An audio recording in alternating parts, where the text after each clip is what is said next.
agent to agent. And finally one said, okay, we're not gonna sign you, but we'll send you out on some things. And if you pick anything up, we'll sign you. So my first audition, I got a great play in New York off Broadway. It had a lot of great actors in it who are now really famous, Marissa Tomei, Vincent D'Onofrio, you know, and I was like, wow, okay. And then the second job I got out for was a show that a producer named Quincy Jones was producing.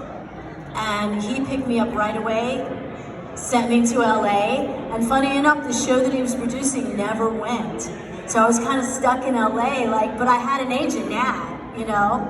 And then I just started going out in auditions, and I did a lot of guest spots, and then about 7 years after that, I got Boy Meets World. So I worked really hard. I'm really proud of my work in that. Excellent, excellent. So you both have a lot of experience in TV, movies, you mentioned theater, stage, things like that. So I imagine that there's a lot of differences among each of those different formats. So what are some things you really like about a particular format? What things do you prefer less? TV is how you pick up the cereal box. Lean in further, catch the like it. Movies is why do you pick up the cereal box. I think you just have more time. You have more time to rehearse. You're not on a weekly gunning down and stuff, and then, you know, series scripts can kind of get repetitive. The characters aren't allowed to grow because the series is over. Bart Simpson's always got to be 8 years old. So TV, after a while, you start to see diminishing returns in the artistic feeling of like, God, you know, it's just kind of the same thing over and over again. Movies, it's mercenary. My experience has been, you go in, you do the job, you get out, and then you go on to another day. And I prefer that. Now, though, being older, I just want that regular, reoccurring guest star. Maybe the neighbor shows up 1 out of 4 episodes. Thank you. Run 7 years on a network nobody watches. That's what I want. Well, you know what? I really miss the family-like feeling of television. You know, it's kind of like you have these dressing rooms in this dorm row, and you know, we all eat together, we do everything together. I really like community things. So TV for me was really my thing. Movies are great, but I find there's less rehearsal for the movies I was in. Like, I did a movie with Sylvester Stallone called Daylight, and literally it was the first movie I did, and they were like, okay, Trina, stand over here, do this. And no rehearsal, no telling me anything, and I had to just get it. So, you know, movies kind of always put me really on edge, but I like the TV thing. There's just something really family about it, you know, and you know what's gonna happen, when you're gonna have lunch and the whole thing, and when your check's coming too. So obviously it would be different for the different format, but when you approach getting into character, how to flesh it out, etc., what do you do? Or what is your sort of method? Okay, well, guess I go first. Yeah, go for it. I used to be really method, and it used to drive my family crazy. Like, if I had to play a role where I had to be a drug addict, I was a drug addict the whole week. And as I got older, I stopped doing that. It just took such a toll on me. So, you know, I really try to start with my look first. I work outward in, honestly. And I'll start with my look first, and then I'll start to reach in, you know, from there. But, you know, I don't do all the crazy stuff I used to do. Oh my gosh. Yeah, I went make it till you fake it, so I started with I learned this 3-barrel technique. You read the script, everything your character says and does. Learn that. Then what does everybody else say about your character? It could be like he's a liar, so it all recontextualize it. The 3rd barrel is time and place, occupation. Is it high school? What's your job? Do the research. So know yourself, know how people feel about that character, and then kind of feel comfortable in the environment. I use those techniques to book adventures in babysitting, and I had not booked a movie. And I'd gone up for and not booked The Shining, E.T., Goonie, Gremlin, like over and over again. I could not bag a movie for the life of me until I used these theater techniques to get it to build a character. And I did that for a while, and I want to say it's kind of surface. The movies aren't solving the world. They're, you know, there's usually stakes that are kind of teenager. You gotta get there, gotta get the thing, gotta get to the party or whatever, but you can have some urgency to it. As I've grown older, I've gone more method. I just did a movie called Chicken Head, about a 6.5 foot, half man, half chicken, and I went full method. Stanislavski, Meisner, and a little bit of the Chicago theater method. Not that I was my character. Stanislavski's dead. No, Weird he's not dead. thing and the relationship. So I just stopped acting basically. I have now grown to the point Well, you where think I stopped talked to acting. Ghost? And one of my first jobs was Jane Alexander, General Motors, and they go, well, they're method actors. I go, what does that mean? And they go, well, there's no difference between when the camera's rolling and when the camera's not rolling. And I went, oh, okay, I think I got that. I didn't prefer that as a kid. I love it now. I love to jump in.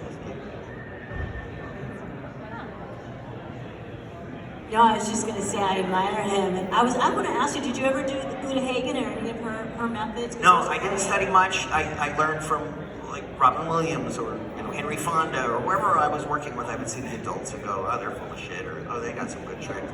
My family had a bag of tricks and stuff too. And I got gimmicky a lot, only because I learned from a silent film star that was all about the eyes and the body language, and like the dialogue got in the way. I was big and hammy, great for TV. Couldn't get arrested in movies, it's much smaller. You think the thoughts and it shows up on screen. So I'm still too big. Because my whole career I just get casting directors going, less, do less, do less. I'm like, I see plenty of people on TV and movies that are big. I'm not gonna stop what I'm doing. Sorry, she's very, very stubborn about that.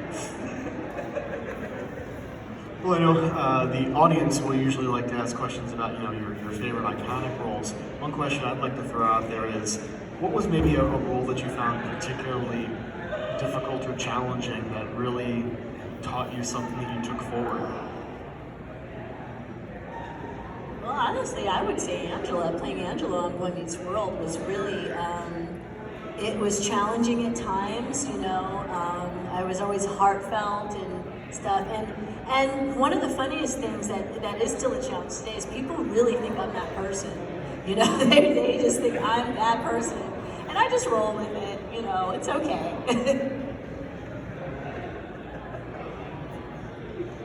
Oh, I did a project for money. Done never did a project for money. And it was with Sally Kirkland, Sean Young, Diane Ladd.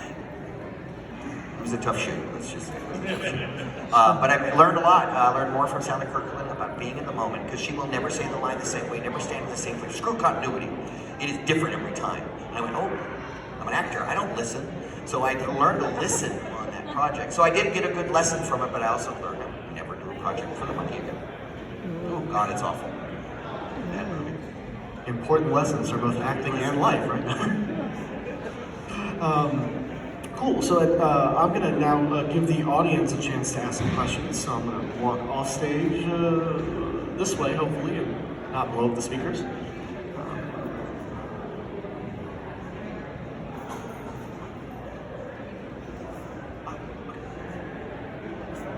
Dun, dun, dun.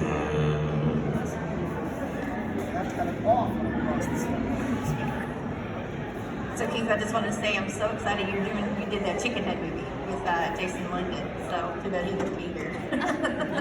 So for both of you, lately everybody's been talking about how people think that a show or movie that a celebrity's done, that they're just rolling in the dough. But when people say, well, residuals are not that much. What do you both still get residuals from anything you've done like 20 years ago, like Boy Meets World or Adventures in Babysitting? Well, if it's union, you're going to get residuals as long as the union is in existence, which is great. So I still get residuals for work I did in 1976. It's amazing. It really is amazing. And I definitely talk to actors that go, oh, my 27-cent check. But if you do a lot of projects, they kind of can add up a little bit. Send that 27-cent check. Very lucky that some of the movies just were eternally on cable or video or whatever, like Adventures in Babysitting. Tomorrow Babysitters did, those are my strongest ones. Disney, I've done animated series, several movies, and under all of their different Great Hollywood Pictures, Touchstone, Disney, everything, 5 or 6 projects for them. And so that's a great combo check. You get that, you see that's coming from Warner Brothers for Don't Tell Mom or Disney. I'm like, yes, that's going to be a good one. So luckily, I do get some good residuals, I wouldn't kick them out of bed for eating crackers. Yes, I too have been blessed with the good residuals, but I gotta say I don't cash the 27-cent checks. I just kind of I have a frame. I have this like scrapbook that I put them in. I get I get checks from the Martin Show for like 50 cents and Family Matters and all those shows in the 90s and everything. But I used to kind of get mad about that, but I don't. I'm so glad that there are residuals. They really have floated me through. And I've actually had a lot of other interests besides acting. So they really have helped me in that time when I was trying to figure out, what other things do I want to explore in my life, But I will say they don't pay residuals like they used to. It's not like it used to be. In the 90s, you would get first run residuals, you would get almost as much as you would as your paycheck. Each time a residual show airs, it dwindles, and it gets a little bit less and a little bit less. So that's why you see actors saying, I got a check for 27 cents. And it wasn't, when the first time they got it, it was probably thousands of dollars. But after, 15, 20 years, that's what you're looking at. So, you can't rely on them, but, they're good to have. And they built in a new thing on streaming residuals. Each year, they subtract 1%. 10 years, it's worth 10% less than it was. Did you know this? No. It is now, it goes times negative something percent. And they now degrade our residuals every year on streaming. Ooh. Yeah, really tough. Streaming is Somebody's getting the money. Who's getting it? Who's getting that 1 Nothing cent out has of changed the industry more than digital capture and distribution. It's changed the rhythms on the set. You're in character much longer. You stay in the scenes a lot longer. You're just rolling. So bad that the sound union started complaining. Because in the past, with film, you had a 1,000-foot mag. That's 9 minutes that's the maximum you can roll a take is 9 minutes. They're getting up to 40-minute takes with the digital. Wow. And you know what that's like for a boom guy? So the union went to the producers and they're like, dude, you can't, this takes are long. The producers are like, we're gonna help you. We got these exoskeletons that'll help you hold up the mic longer. But that can get you, if you're doing an intense sequence, you're in it longer. You're just in set, in costume, on your mark, much longer. And they're even rehearsing, but they just start shooting. And it's, I don't like it. It's closer to theater in a way, you can kind of jump in there, but it's grueling. I liked the kind of, we're gonna shoot and then reload. Shoot, little relight. Let's take a lunch. There was kind of a feeling of coming on and off the set. Now it's just you go to work and you're there for 12 hours. When they used to say, check the gate. Check in the gate. They don't say that anymore because everything's digital. So that was something they used to do with the cameras, back in the day. And you give a take and you're like, that was it, and they go here in the gate. You go, what? Do really several times. It's actually happening. We gotta reshoot the scene inside. When you reshoot, then you have that moment to do it better or add something, so I like the shooting process too.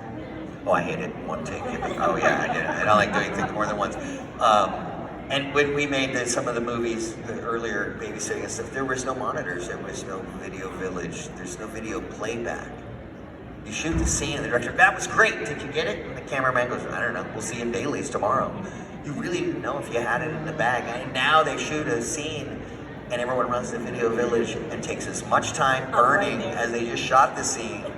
I don't like something, I'm gonna go do it again. It's changed, not that I don't dislike it altogether, it's just changed. That was one of the questions I had to get to later, perhaps. We're talking about some of the negatives, but are there positives to streaming services, at least from the creative side of things? I would ask someone who produces her own content. Okay, yes. I think if you're the streamer, there's some positive aspects to it. I think realistically, you just have to accept the world is changing. The venue is changing, and you have to decide, do I want to participate or not? Am I gonna go with the record player or the CD player or the digital player? So I think at this point, I've really decided to just move along with the industry. I do also think that we're in danger of AI replacing us as actors, So I think what it is you have to be the owner of your ship, as in anything. If the streaming is great for the streamer. So, It's great for the consumer because we used to do broadcasting. You'd make one thing, Ghostbusters, broadcast it, everybody gets Ghostbusters. Now we find out what kind of shows you like, what kind of show do you watch, what kind of movies do you like, and they narrowcast. And that's great for the advertisers because they know their demographics, they know their market really well. So the money's about the same in advertising, it's just now spread over so much, the budgets have all come down. And it ruins the exclusivity. The key to any business is have exclusivity. So now that's just gone. It's just all over the place. I mean, you can find Boy Meets World, you know, on several types of things. It used to be where you just wait for a Friday, you know. So that takes a lot of the money out of it. It really does, you know. Yeah, if you walk around a bar and you can't have a drink, maybe at 9, we're gonna you want a shot? One shot, you can have one shot. Yeah, I want that shot. If you have the bar open and 27 people go, you want a shot, you want a shot, you want a shot, and somebody gonna have good. So there is a lot of content out there, and so I know it's nice I can find the stuff I like. So I'm, hey, look at Sean Whalen, look at that. Yeah. He took a couple good parts for me, bastard. Python, you bastard. I got a backup part, but you took my role in Python. The thing I think that stays the same is the mystery of it. What do we do in Hollywood? How do we cook this sausage? I mean, you see it delivered and stuff, and everyone's like, you know, what's next? What's coming up next? And you're like, oh, I'm working on something. And they go, when's that coming out? I don't know, we haven't edited it yet. They don't know how long it takes from, you know, it's 2 years script to screen on most stuff. And that's good. I think that there should be a mystery of how we kind of make this stuff. It is a trade craft, it is a trade secret, and we're part of a union, a guild that does this professionally. We hide a lot of the pain and the difficulty of it, so it looks like a glamorous job. But there's times where we're just like absolutely covered in goop, sweating, hurt, bleeding, injured, sweating, crying, emotional, got stuff going on at home, and they're like, you're needed on set for the next thing. We chose this, we love this. Actor's life for me, man. I've chosen it too, but you know, I mean, one of the things that did bother me about acting is I really love the outdoors. So to walk into this big room and then just shut the light out for like 12 hours, that used to drive me crazy, you know. But I do love the craft, but I gotta say, I do think that for me, when people are in Hollywood, sometimes that's all they think about. And I don't think it's really healthy to just totally be obsessed on one thing. But I do think you kind of have to if you want to be an actor in Hollywood. So. It's absolutely true. Nothing worse than seeing a bunch of my wife, she watched me and like 5 other guys all get around talking. She goes, not one of you asked each other how you're doing. It's definitely on a competition and stuff like that. But you get cast for the right reasons. A lot. I don't see you get cast sometimes because the other guy's unavailable or your third choice and that guy was too expensive. I don't look a gift horse in the mouth, but just be grateful for the work that you do get. You gotta be grateful for the work that you do and get.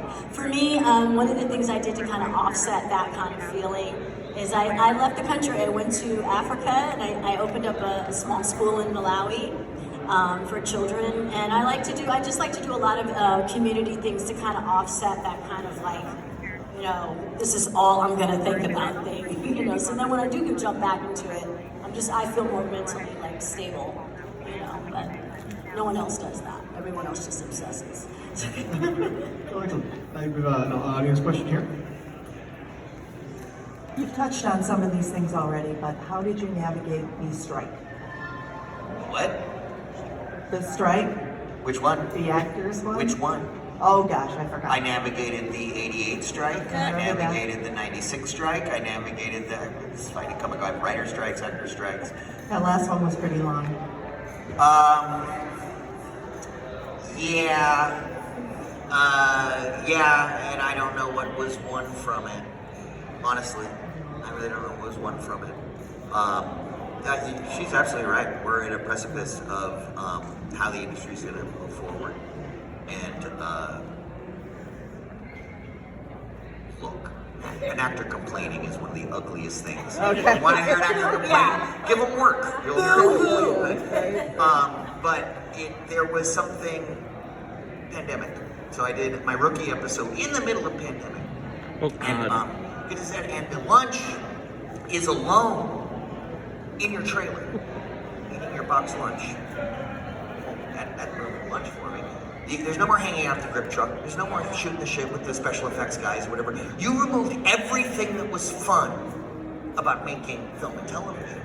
And it was that episode I went, if the industry's gonna be like this, I don't want to be in a set. So I wound up on an independent in a state that was like, what pandemic? And had a blast on something. And it's just so funny seeing both worlds exist at the same time. And Hollywood was really locked down on getting on a set, getting near a set, the zone systems, the vaccines, and all that stuff. Pretty crazy. Groundskeepers working near a sound stage. If a producer said they have to be vaccinated, the producer could say the groundskeeper has to be vaccinated near a studio. I thought that was kind of ridiculous. Yeah, kind of weird. But it was also leading because Hollywood did the safe way forward. They're the ones that figured out, hey, if you do this in the mask, we can continue the industry. Other industries looked at us and went, oh, SAG figured it out. Just go nuts on like protecting everybody. But it did kill a bunch of independent people that would never ever talk to each other unless they had a script and they had to work together on one scene. They really, and we enjoy, thing and like while you're doing the show, that family aspect. But you're not sure if in real life you would, I don't know, sometimes. But it's also neat to be able to No, I like never this. would be friends in real life. That's really cool. During the strikes, I did help out and I got on the picket line for the writer's strike. I had a lot of writer friends and everything. I do believe in striking and going out there and really speaking vocally for what you want. But it was really hard because there was just nothing going on. But what it did for me is it forced me to do what I'd been thinking about for a while, is to seek other things that would make me fulfilled in the job and the career world. And I still carry that with me today because of the pandemic, because of the strike. It gave me a lot of mental clarity about other things that I might be happy about. So I'm okay.